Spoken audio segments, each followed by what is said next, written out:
Bonjour, aujourd'hui on va parler des thyristors. Ici on a un modèle de thyristor de puissance. À quoi ça sert les thyristors? Les thyristors sont des composants, des semi-conducteurs qui sont à l'intérieur fabriqués avec des jonctions P et N et c'est un peu comme la diode. Ces thyristors, ils ont une anode ici et une cathode de ce côté-là. Et la ligne qui est fine qui va vers le numéro 4, ça c'est le gate. Donc on donne un courant positif au gate par le 4 et notre thyristor il va s'ouvrir. Il va se fermer, pardon. Il va permettre le passage de courant de 1 jusqu'à 2. La même chose ici.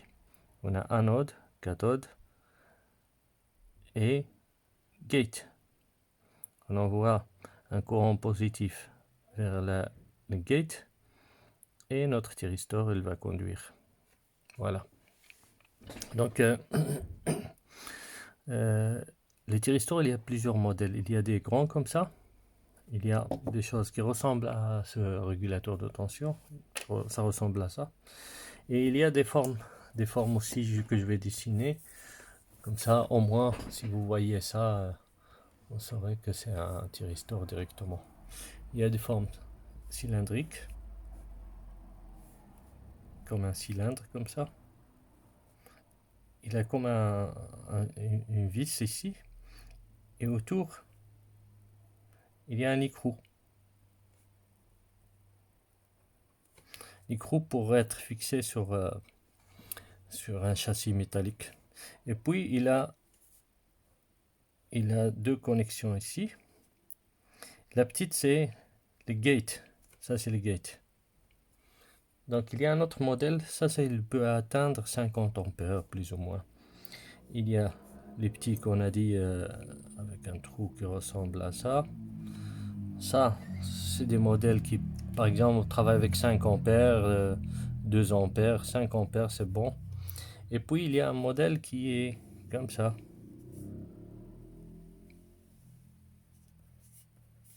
Et ce modèle-là avec un cylindre noir en haut et avec des connexions comme ça. Ici un à l'arrière. Voilà. Ça c'est un modèle qui vient être qui est fixé sur un châssis par les deux écrous là. Et ça, il va servir aussi de contact, de conducteur et en même temps de refroidisseur, comme ici, comme le cas ici, ou le cas de ce boulon. Ça c'est la même chose. Et celui-là, il peut atteindre 32 ampères. Donc, le symbole de thyristor, c'est comme une diode avec une gate. Gate, c'est comme un sorte d'interrupteur. Il peut soit fermer notre contact ici, tac, ou l'ouvrir. Donc ça s'appelle l'anode, et ça c'est la cathode, et ça c'est le gate. Voilà. On peut aussi la schématiser.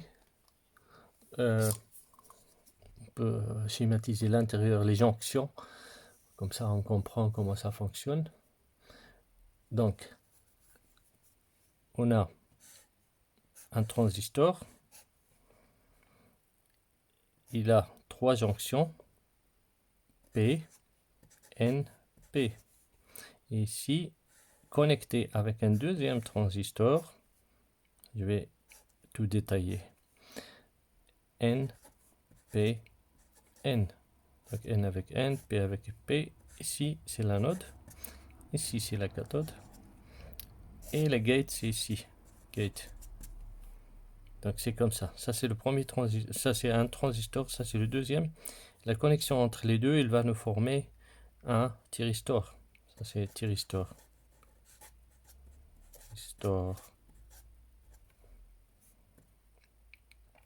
Aussi, on peut le schématiser aussi comme des transistors. On peut le schématiser. Je vais dessiner ici. Réduire l'image un peu. Ok. Ici. Donc, on a le premier transistor et on a le deuxième transistor. Donc, la base de celui-là, il vient se connecter avec le collecteur de celui-là. Et l'émetteur de deuxième, il va pour nous donner notre cathode. Donc l'anode, c'est ici l'émetteur de transistor, je vais dire 1, 2. Transistor 1, l'anode, c'est celui-là, et c'est l'anode de thyristor. Donc la cathode, il vient se brancher sur la base de deuxième, et là on sort avec gate. Donc ça c'est 1, et ça c'est le 2. Comme on sait déjà, la diode, il a une chute de tension à ses bornes de 0,7 volts. Donc il faut plus que 0,7 volts pour qu'il y ait un courant qui passe ici. Parce que la diode, elle consomme 0,7. Le thyristor, par contre, comme il y a presque 2 diodes dedans, il va consommer celui-là, il va consommer entre 1 et 2 volts. On va dire chute de tension.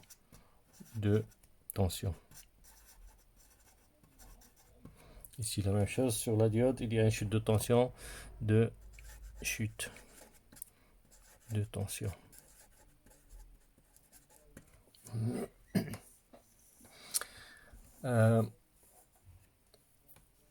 Donc pour faire fonctionner le thyristor,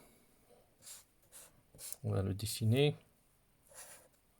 Il faut amener une tension positive ici au gate. Donc on met une petite résistance parce qu'il faut pas dépasser la tension ici, sinon on grille le thyristor. Il faut mettre une résistance.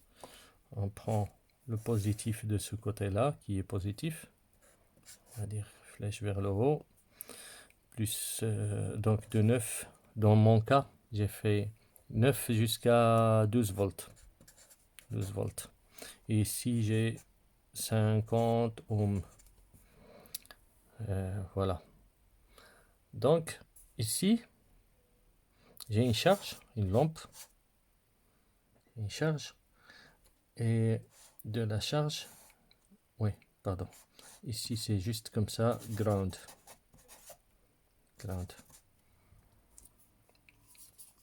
Ici, il y a une tension entre anode et cathode. C'est VAK. Ici, il y a aussi un courant IAK, le courant qui traverse l'anode cathode, ça s'appelle IAK. IAK. IAK, il va comme ça, la tension, c'est comme ça. Et ensuite, il y a le courant gate, I-gate. Donc ça, c'est 3 choses qu'il faut prendre en considération pour que ça fonctionne. Il faut que I-gate soit supérieur à IH, le minimum qu'on peut avoir pour le gate, pour démarrer. Il faut que la tension VAK soit supérieure à une valeur qui est, je dirais, plus que... D'abord, il faut prendre en considération la chute de tension qu'on a dit ici, le 1 à 2 volts. Donc il faut que ça soit supérieur, bien supérieur à une tension minimale du verrouillage pour qu'il se verrouille, ou tension de seuil, donc supérieur à tension de seuil. Et ça, elle doit être supérieure au courant de seuil de gâchette, IH. Ça veut dire le courant minimal pour que ça fonctionne. Il faut un courant minimal d'abord pour que le thyristor fonctionne. Si on a inférieur à IH, il ne va pas fonctionner non plus. Donc il ne faut pas mettre une grosse résistance qui bouffe tout le courant. Il faut que ça soit possible d'avoir un petit courant ici. Et ensuite, il faut aussi avoir une tension IAK supérieure au courant minimal de verrouillage. Ici, il doit être supérieur à I. Le courant IAK doit être supérieur aux tensions minimales de verrouillage de thyristor. Donc, ici, on peut... Moi, j'ai fait mon schéma comme ça. J'ai mis une résistance de 50 ohms pour activer la gâchette. J'ai alimenté avec une tension de 9 volts à 12 volts. Une lampe, j'ai mis une lampe de 3 watts, 12 volts. Ça se vend sur le marché 3 watts, 12 volts. Comme ça, on a un petit courant qui circule parce que les diodes, elles sont très fines et elles ne passent pas beaucoup de courant. J'ai essayé avec les diodes, c'est pas terrible. Il faut quelque chose qui consomme un peu. Et le même schéma, on peut le reproduire pour un électricien débutant pour pouvoir connecter tout. Donc, il peut mettre une batterie 9 volts. Donc, ça, c'est le plus. Ça, c'est le moins. Donc, ça, c'est une lumière. Il peut faire comme ça. Donc, on a dit une lumière de 3 watts, 12 volts. Ça, c'est les caractéristiques de la lumière. Et ça, c'est le transistor. Et ça, c'est les gates. Ensuite, la résistance. Voilà. Donc, ça, c'est 50 ohms. Voilà. Et ça, donc ça, c'est gate, anode. Et ça, c'est cathode. Ce côté-là, c'est cathode. Ça, gate, c'est ici. Comme ça, avec ce petit schéma, vous pouvez allumer votre transistor. Je vais vous faire une démonstration de ça pour que vous voyez un peu plus clair. J'ai avec moi un petit montage que j'avais fait, ça fait longtemps. Ça fait des années maintenant. Ça fait une dizaine d'années j'avais fabriqué ce petit montage. C'est simple, en fait, c'est exactement ça. Ce que vous voyez ici. Les fils qui arrivent jusque là. Et en fait, c'est toute la partie là. Je vais tracer avec un bic. On enlève ça et on enlève ça. Le reste, c'est ce qui est sur les fils là. Avec le bouton, je l'ai mis ici, l'interrupteur. Ça, c'est le bouton. Interrupteur. Ok. Interrupteur ici. S1. Donc l'interrupteur S1, c'est celui-là. Voilà. Je vais agrandir. Comme ça, vous allez voir plus clair.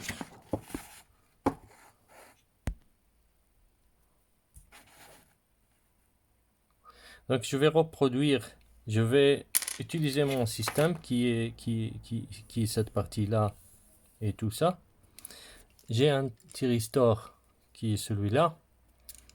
Et j'ai une batterie. Et j'ai une batterie. Et j'ai une batterie ici.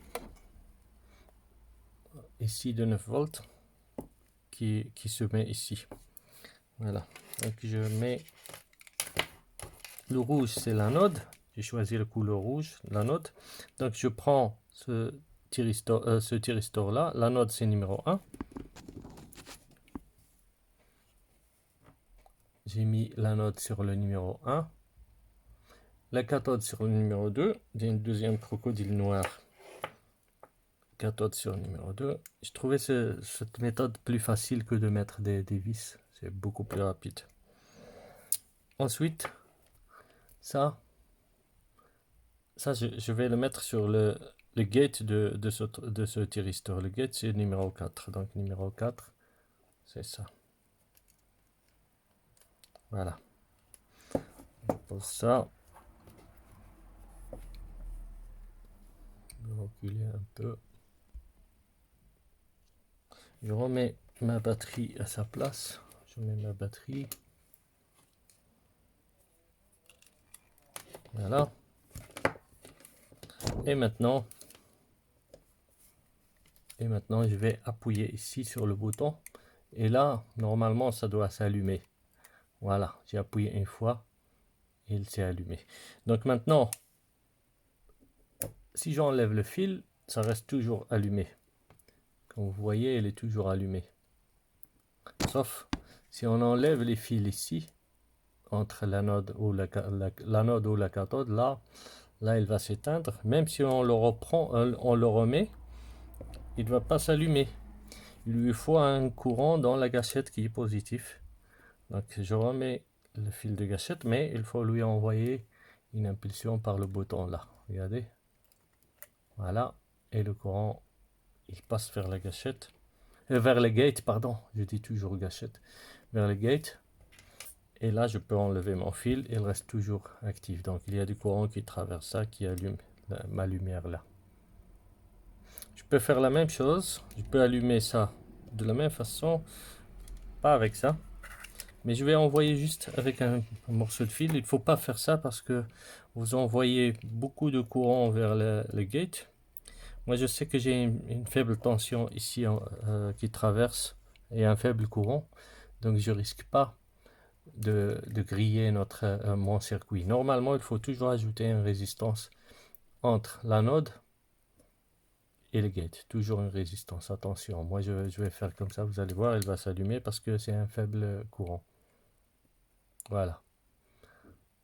Vous voyez, j'enlève ça, hop, je remets, il est toujours ouvert. Si j'applique une tension, encore une fois, sur le gate, il va s'allumer. Voilà, tac, il s'allume. Voilà, je mets le plus de là vers gate. Voilà, j'espère que vous avez vu comment tester un thyristor. C'est toujours pratique si vous avez beaucoup de thyristors sur une régulation ou quelque chose et vous voulez la vérifier. C'est une méthode facile. C'est un petit schéma de rien du tout. Une batterie, quelques fils, une petite lampe et une résistance de 50 ampères. Et vous allez fabriquer votre appareil. Voilà. Sinon, j'ai oublié de parler d'une chose aussi. Si on prend le multimètre, entre l'anode et la cathode, s'il n'y a pas de courant dans la gâchette, s'il n'est pas alimenté, il n'y a rien qui passe ici. C'est comme un contact ouvert. Donc je vais sortir mon multimètre. Donc ça, je vais approcher mon multimètre. Donc je vais me mettre sur diode. Voilà, il y a le symbole diode ici. Et je regarde comme ça pour mon premier thyristor 1, 2. Ça c'est l'anode. Côté anode, ça c'est côté cathode. Anode, cathode. Vous voyez, il n'y a rien qui communique. Ça, il n'y a pas de communication entre anode et cathode. Rien. Il est bloqué. Il ne passe pas. La même chose pour le deuxième thyristor, donc le 3 et le 1, donc entre ça et ça. Voilà. Donc ça, il devrait être comme ça normalement. Ça, c'est l'anode. L'anode, le rouge. Cathode, c'est le noir. Si j'inverse aussi, la même chose. Il ne conduit pas dans les deux sens. Et une fois on met la gâchette ici, qu'est-ce qui se passe? Là, elle devient un conducteur. Et là, normalement l'anode, c'est ici. Le plus, il passe, mais il ne passe pas dans ce sens-là. Si on envoie un plus ici, il va traverser. Si on fait le contraire, on met le plus de ce côté-là, il va pas, le plus de là, il va s'arrêter à la cathode. Il ne peut pas traverser, c'est comme une diode. Mais le plus de ce côté-là, il va traverser par l'anode vers la cathode et il sort là. Voilà, donc vous voyez que ça ne communique pas du tout, hein. Avec un multimètre, il n'y a rien de spécial, quoi. On va passer avec les ohms. Voilà, 25 mégohms, c'est assez grand, très très grand. Et là, 31 mégohms, c'est grand. Voilà, c'est comme s'il est ouvert, quoi. Allez, bonne journée, merci.